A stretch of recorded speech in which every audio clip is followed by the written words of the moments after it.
Good morning, and we are in a new week, and the theme is where much is given, much is required. We'll see how that works out. We've only got 3 sections, and they are small.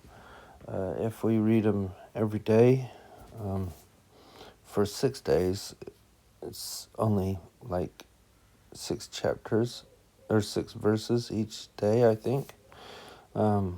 Or 5 if you read them every 7 days, so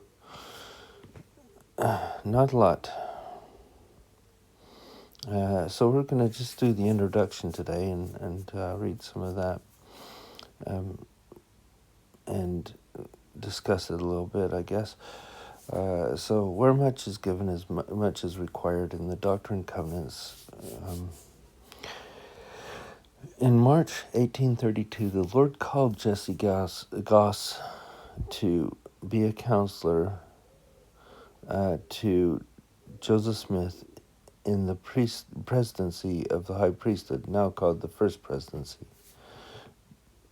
Doctrine and Covenants 81 is a revelation to Brother Goss about his new calling.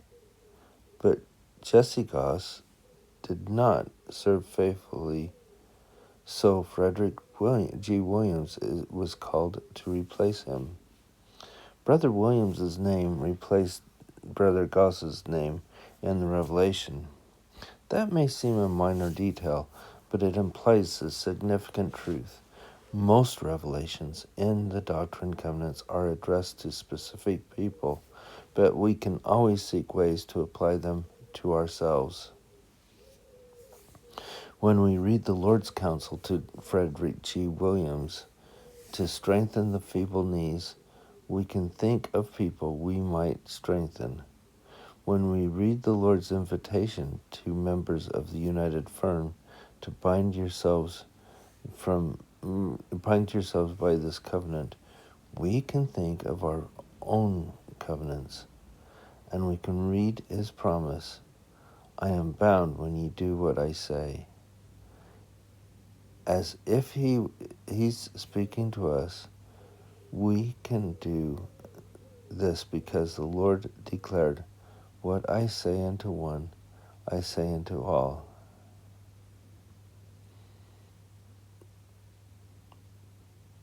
So the blessings that we get from the scriptures is when we can apply them to ourselves. And I find the best way to do this is to prayerfully read them and listen to your heart and the things that are brought up. So we're going to be covering 2 things. We've already talked a little bit about Noah K. Whitney and the United Firm because of Doctrine and Covenants 78, is it? And now we've got this thing in for Jesse Goss as well. Which way should we go? Well, let's go to Noah K. Whitney for a second. I don't really want to go through this because it's really long, and I may have gone through it a little bit before. So the firm was to direct the financial and temporal operations of the church. It was to help those that needed to, that were working on it, to publish the Book of Mormon, to build Zion communities required. Building Zion communities required land and resources. Proclaiming the revealed gospel to the world required access to printing press and other things. So these were essential. We needed something. So we had these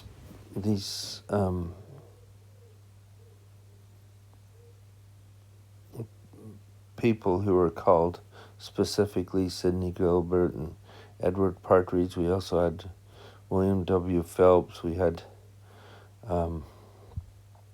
Joseph Smith and Sidney Rigdon. how these people to be bound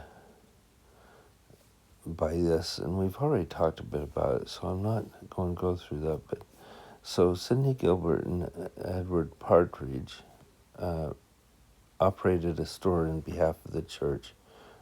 Whitney's store in Kirtland also designated a church storehouse. William W. Phelps had a printing shop. And all these things were things to help move the church along, but needed to be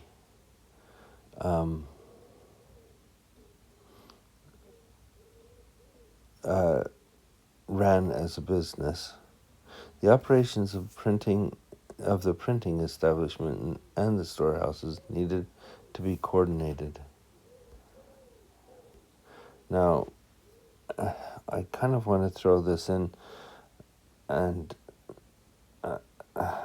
have you understand that I'm trying to figure out when to do that. Probably the end of this week we'll share a little bit about when the mobs attacked Joseph Smith and Sidney Rigdon late in March.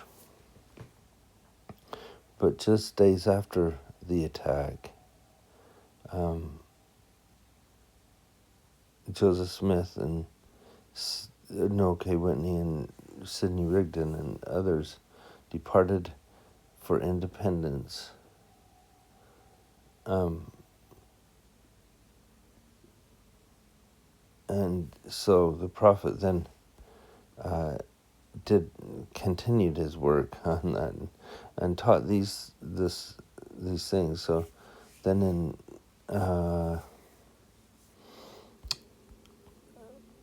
Doctrine and Covenants 82 was given while they were down there, I believe. And so we'll read that tomorrow, I think. Oh no, we'll do 81 tomorrow, 82 on Wednesday. And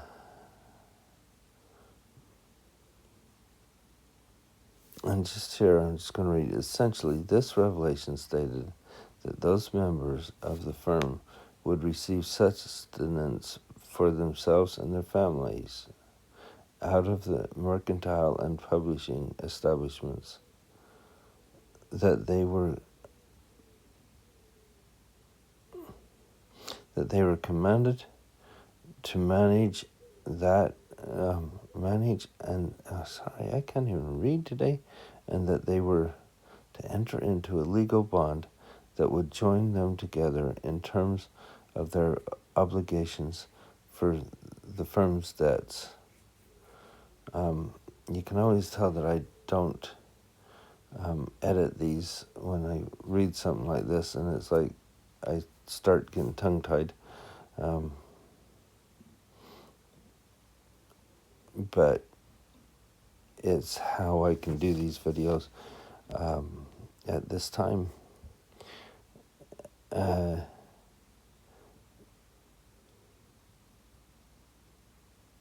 So basically, essentially, they look after their stewardships and take care of those businesses to help the church out. I think that's pretty much. There's more in here, but that's the one that I'm going to finish on, because that is where that revelation in 82 will take us. And just to go to Jesse Goss,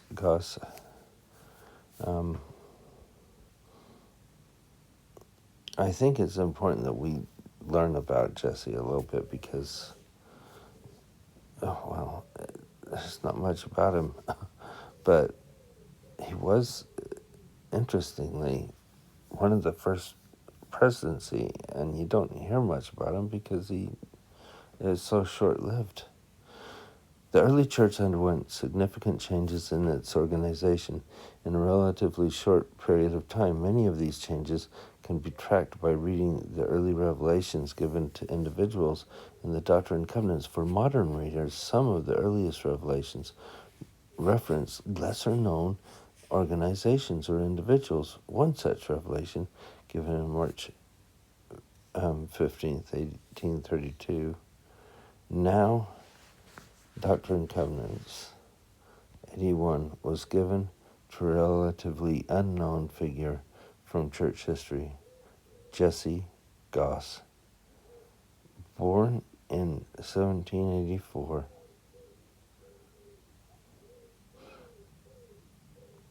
Jesse Goss was raised, so this would make him about 50, close to 50, in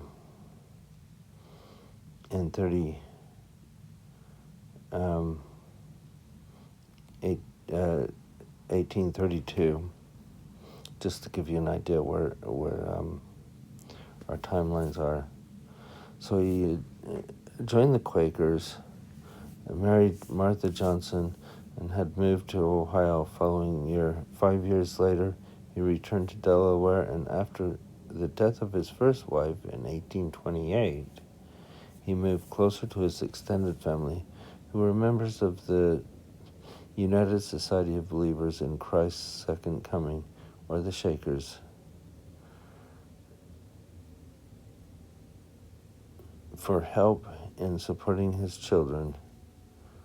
By 1829, he had joined the Shaker faith. He remarried in 1830 to Minerva Eliza Byram and settled in a Shaker community in North Union, Ohio, 15 miles from Kirtland, Ohio. Exactly how Jesse came to be baptized is unknown, but he quickly gained Joseph Smith's trust and rose to prominence in the church.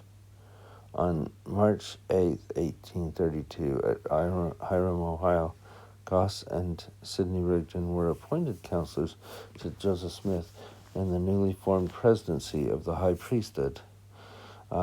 Joseph's own appointment as president of the high priesthood had taken place in January. This presidency was the forerunner to the first presidency of the church. Goss not only acted as a counselor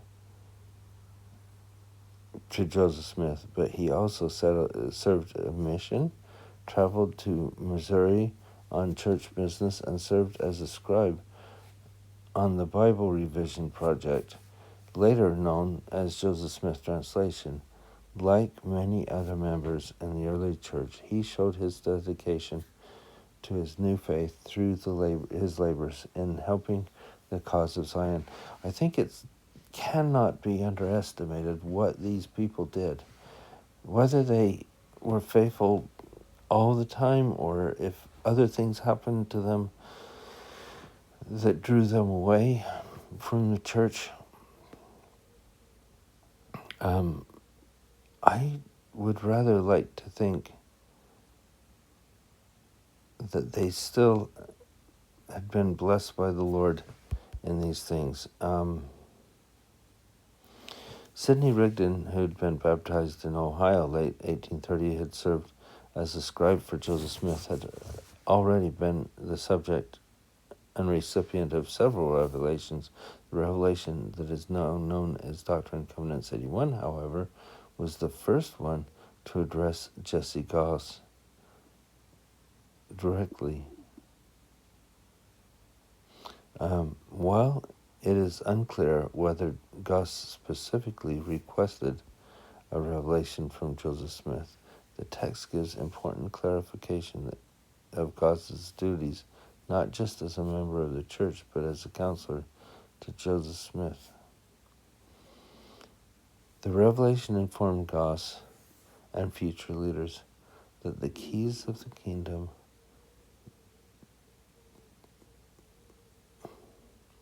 belonged to the office of the presidency of the high priesthood, in this case to Joseph Smith himself, And it also said that Goss would be blessed if he was faithful in council, in the council to which he was appointed. Goss was to do the greatest good unto his fellow beings, including praying publicly, preaching the gospel to members of and non-members alike. This he was told and would promote the glory of him who is your Lord. And if he remained faithful to the end, he would receive a crown of immortality. Perhaps surprisingly, Goss was excommunicated from the church less than a year after the revelation admonished him to endure to the end. His virtual disappearance from historical records following his missionary labors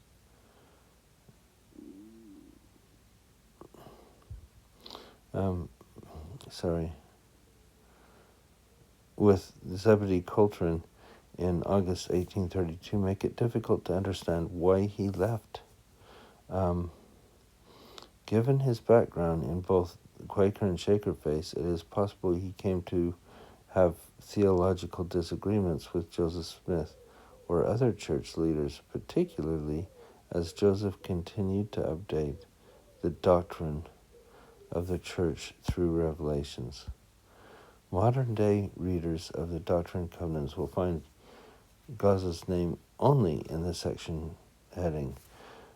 By the time the Revelation was published in 1835 edition of the Doctrine and Covenants, Goss's name had been replaced with that of a man called to take his place, Frederick G. Williams. Subsequent editions of the Doctrine and Covenants retain Williams as recipient of the revelation. Williams, who replaced Goss as counselor in January 1833, so it's some time between when the revelation was given and when Williams placed him as counselor. However,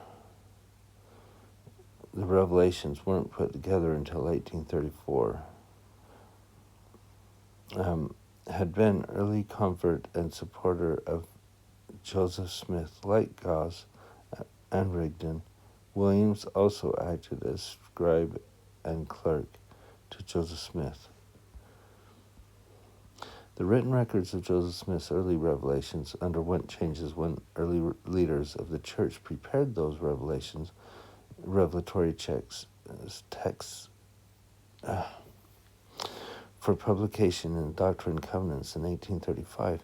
The changes were logical because some of the revelations no longer reflected the current state of the church organization or doctrinal understanding. As editors prepared the revelations for print, they likely viewed Revelation Doctrine and Covenants 81 as not merely as counsel to an individual, but rather more general revelation to a counselor who was to support Joseph Smith. And because Jesse Goss had left the church, it was understandable that the editors would have substituted the name Williams instead.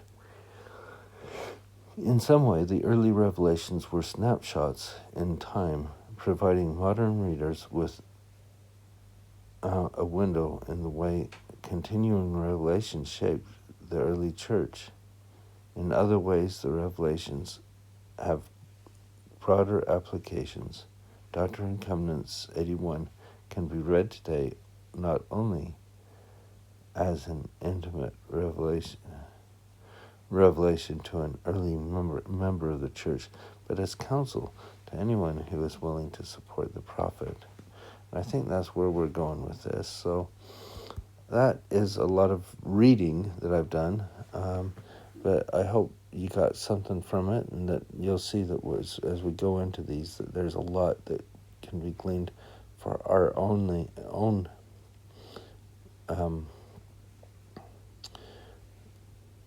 situations. And I hope you have a wonderful day, and we'll see you tomorrow.